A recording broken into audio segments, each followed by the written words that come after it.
All right, guys. Listen, let's talk about the defensive side of the ball. Who is the guy on defense?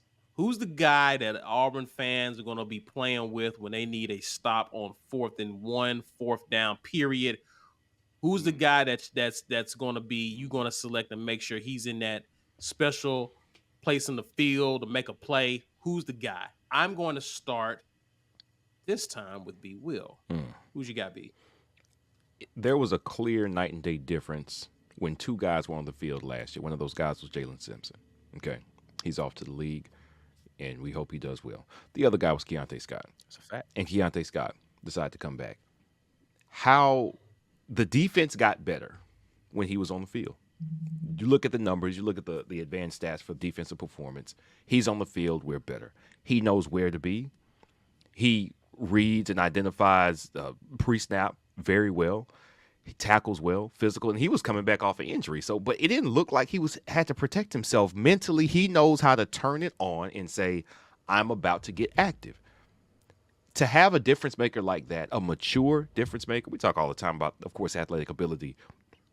Do you know, and we talked about the advantage last year of having so many senior defensive backs on the field, we were able to compensate for some lack up front because of what we had back there. Now we've got some very experienced guys across all three levels, and we think that's going to work great for us. But defensively, I like Keontae Scott because he can impact the game in so many ways from the defensive backfield.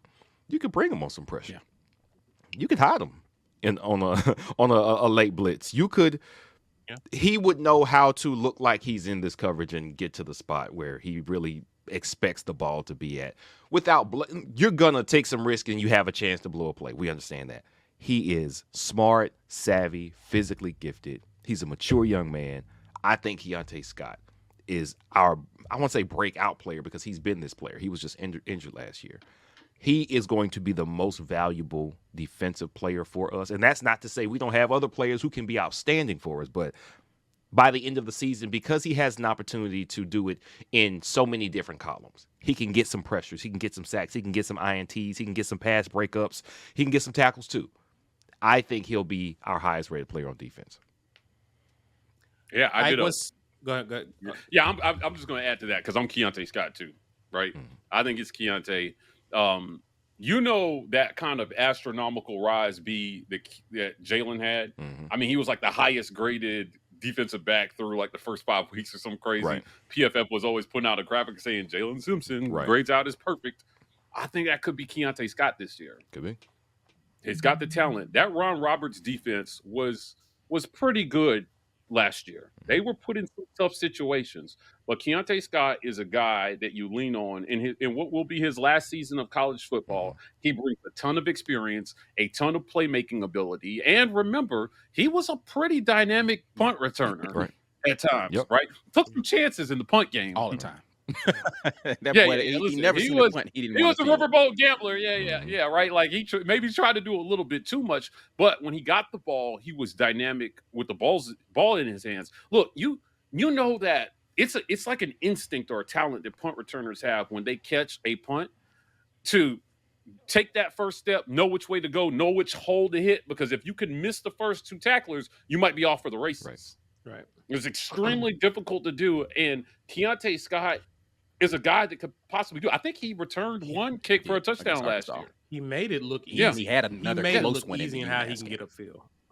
Yeah. So I like Keontae Scott as a difference maker. If you're Hugh Freeze, you thank the football gods that Keontae Scott decided to stay in your program or come back another year or whatever, because he's going to be a guy that anchors that secondary, and the secondary was pretty damn good last year.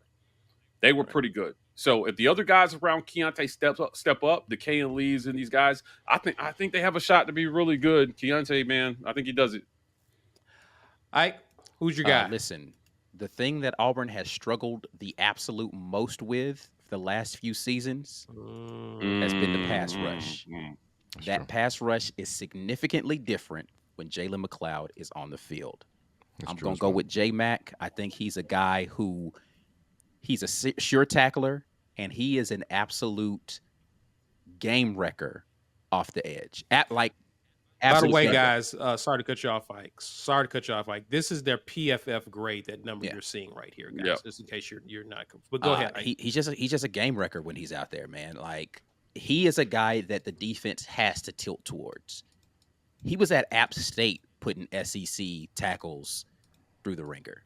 He was hurt for a good portion of the season last year, right? And so we didn't even get to see a healthy version of him for the vast majority of the year. He's a guy that I anticipate going out there and really making a difference for this defense coming up into this season because, again, him being healthy to start the season is going to be able to let him pad his numbers against those cupcakes.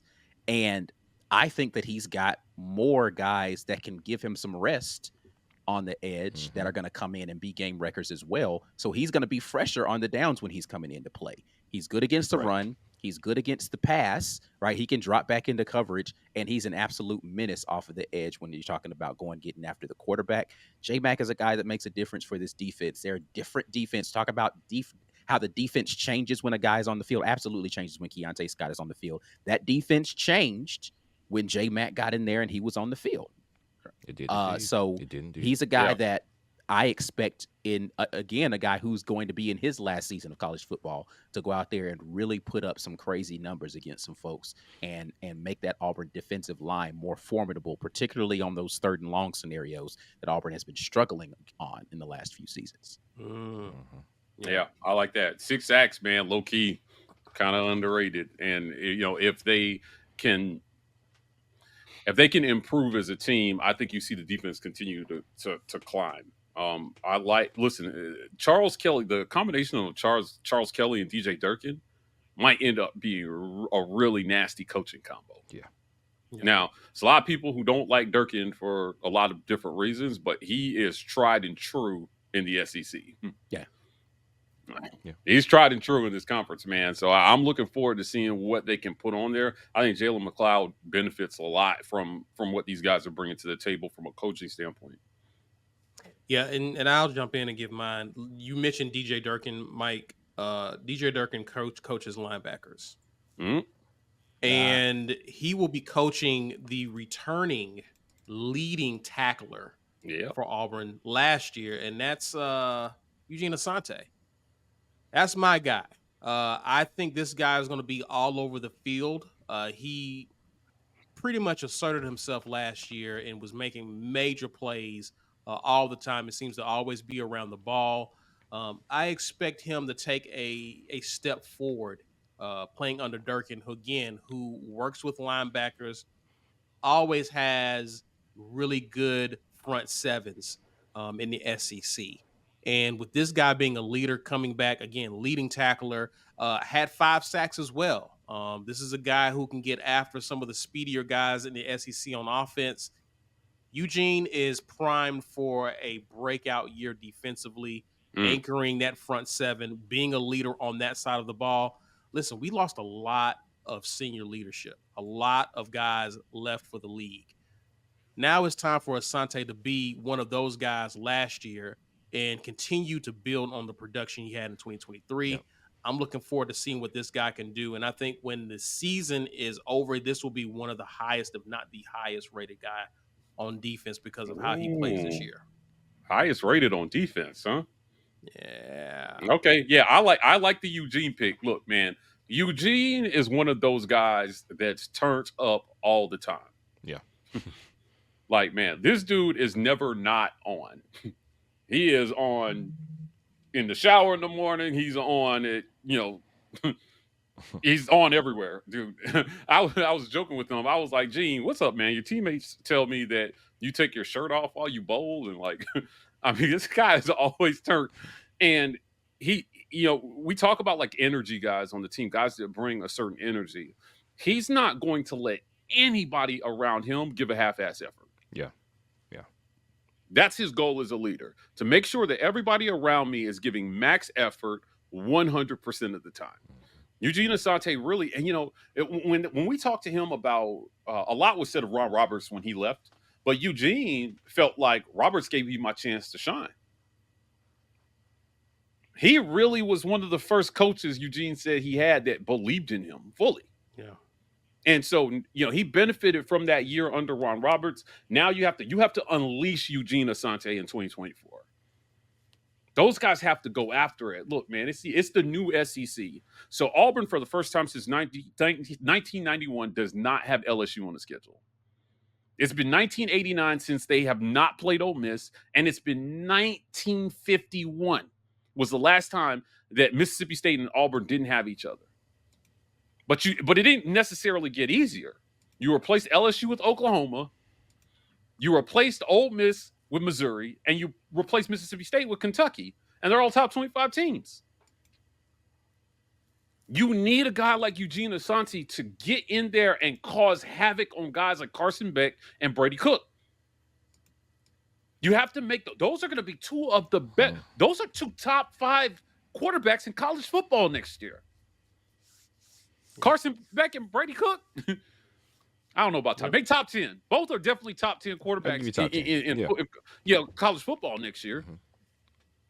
So you can't let Brady Cook go wild, right? And if you're going to beat Georgia, you gotta slow down Carson Beck. Yeah.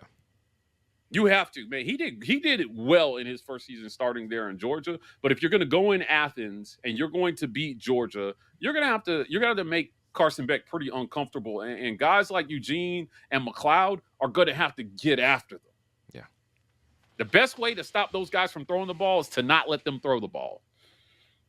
Interesting. Hit them. Yeah. That's gonna be tough against Georgia with their O-line. They got a nasty O-line. I hear it. I hear it, but they've got high motors and they'll go after it. So we'll see. High motor. All right. Like high motor. I'm gonna get to some of you guys' comments. You've heard our thoughts. Let's hear from you guys. We get to some of the questions here. KL says, "I just want to hurdle with Quez on the NCAA." He does that. He does that at least twice this season. I wonder how thorough they're going to be. 200 hurdles. Like, because when it comes to the pros, like they have catch mannerisms, everything, like movement looks just like. Did they spend that much time watching tape? Are these college players to get it? That's a lot. It's a lot of players. A lot of players, man. Yeah, I mean, in the NFL, you focus on the stars and you know what I mean? Yeah. You got 30 teams to look at. Right. I mean, smaller rosters. So it's tougher. It's tougher with college for sure. You have a whole roster of NFL of teams just between the SEC and the Big Ten. Right. Yeah. Yep. Right. You got 16 teams in the SEC, and now you got 16, 18, 20. How many teams did they add to the Big Ten? It's a lot. 20? Oregon and Washington are in there now.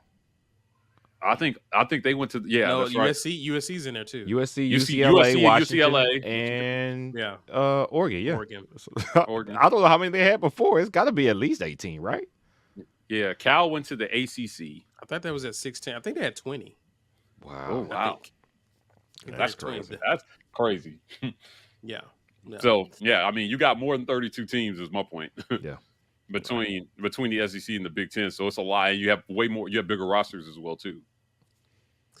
Ant Robinson, he likes Quez. Talking about the offense, I'm circling through some of the older ones here. Eugenia Kira says Magic 8 Ball says Baby Goat is the highest rated offensive player by the end of the year. Did you see the graphic about him? He posted something on Twitter talking about flipping to Auburn, and our guy Drunk Albie was like, "No, flip back." They don't want him. They don't want him. Let's say Lloyd O'Daniel. He asks, sidebar, what happened to the morning drop? Haven't seen it lately. Yeah, we have replaced the morning drop. We're breaking up the show. Some of you guys have asked to see the show in smaller segments, and so that's what we've done there. And we're adding some content, so stay tuned. We've got something that will be the opposite of morning coming. All right.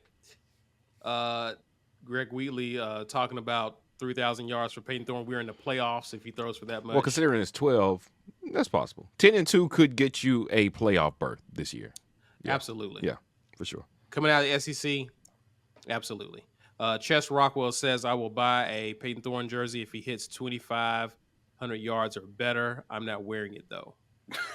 I'll buy it, but I'm not wearing it. I respect that. I respect that. And, hey, that's still support. Listen, Chess, hear me out on this one. He's a collector. if Peyton Thorne throws for 2,500 yards, if you buy that jersey, I will get Peyton Thorne to sign it for you. Okay. I will get Peyton Thorne to sign it for you. There you go. Business at the War Report. I think we own. We got something cooking. And Chess comes back with amazing news. Just found out I'll be celebrating Father's Day next year. Hey, congrats, Chess. Hey, yes, welcome to the club. Hey, man, say bye-bye to your sleep, my boy, but it's going to be fun still. It's going to be fun still. Yeah. Oh, yeah. Waking up in the middle of the night. Congratulations. Feedings. Changing diapers, yelling. I don't know how y'all do it. I gave my niece a car for graduation, and she wrecked it 10 days ago. Wait, right? the Infinity? Was it an Infinity? Yeah. She totaled it. And when I got the call, my spirit sunk when I saw her name on my phone, and I was like, I know something's wrong. And I picked up the phone and she was crying. She's like, Uncle Mike, I didn't mean to do it. I can't feel my legs. And I lost it. I was like, if this is what it's like to be a dad, no thanks.